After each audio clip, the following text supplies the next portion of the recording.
Don't forget to like, comment, share and subscribe to Maulana Haris Akrami Nadvi.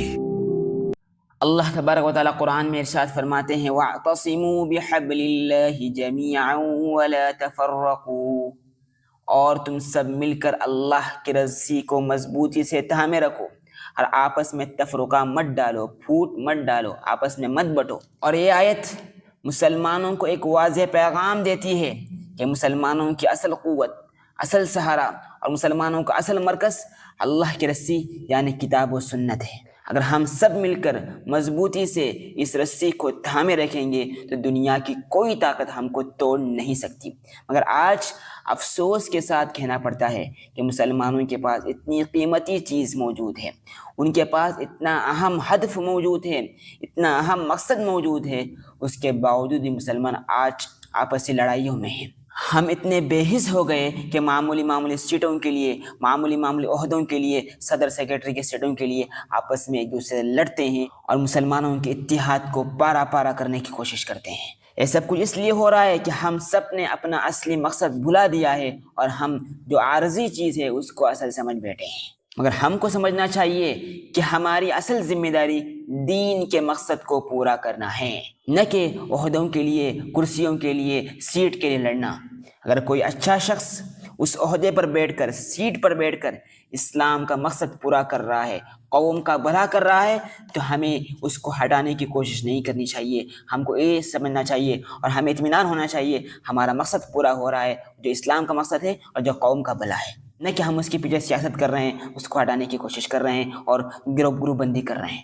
ہمیں دنیا کی مثالوں کو اور موجودہ حالات کو سامنے رکھنے کی ضرورت ہے۔ جو موجودہ برسر اقتدار جماعت ہے BJP، اس کے بہت بڑے لیڈر ہیں لال کرشن اڈوانی۔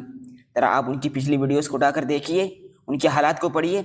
انہوں نے پارٹی کے لیے کیا کچھ نہیں کیا، ہر چیز قربان کی، بڑے بڑے آندولن کیے، بڑے بڑے جلسے کیے، بڑی بڑی میٹنگیں کی، ہر چیز میں وہ صف اول میں رہے اور پارٹی کو 2 سیٹ سے 300 کے پار کرنے میں ان کا بہت بڑا کردار رہا۔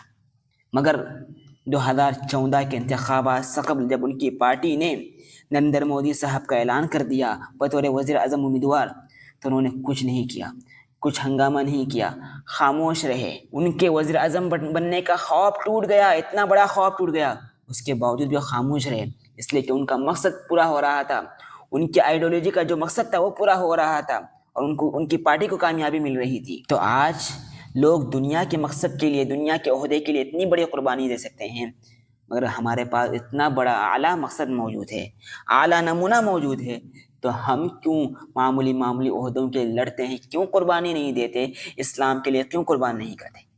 ہم اللہ کے رسول کے امتی ہیں، اسلام کے جھنڈے کو بلند کرنے والے ہیں، اور ہم کو یہ چیزیں زیب دیتی ہے کہ ہم ذاتی مفادات کو ترجیح دیتے ہیں۔ کیسے مسلمان ہیں ہم؟ تو بھائیو سوچو ذرا اور اپنے اندر یہ چیز پیدا کرو کہ ہمارا مقصد عہدہ نہیں بلکہ اسلام کا غلبہ ہونا چاہیے۔ ہماری دوڑ سیٹ کے لیے نہیں بلکہ اللہ کی رضا کے لیے ہونی چاہیے اور اس ملک میں بسنے والے انسانوں کی خدمت کے لیے ہونی چاہیے، مانوتا کی خدمت کے لیے ہونی چاہیے۔ ہمارے لیے اصل فخر اپنی جماعت نہیں، اپنی پارٹی نہیں ہے، بلکہ امت محمدیہ کا اتحاد ہے، قوم کا اتحاد ہے۔ اگر ہم نے اپنے اتحاد کو مضبوط کیا اور بھائی چارگی کی فضا کو قائم رکھی اور اپنی انا کو ہم نے قربان کر دیا، تو ایک دوسروں کا ساتھ دیا، تو یاد رکھیے اللہ تبارک و تعالیٰ آخرت میں جو نوازیں گے، یاد رکھو دنیا میں بھی تمہیں کامیابی ملے گی۔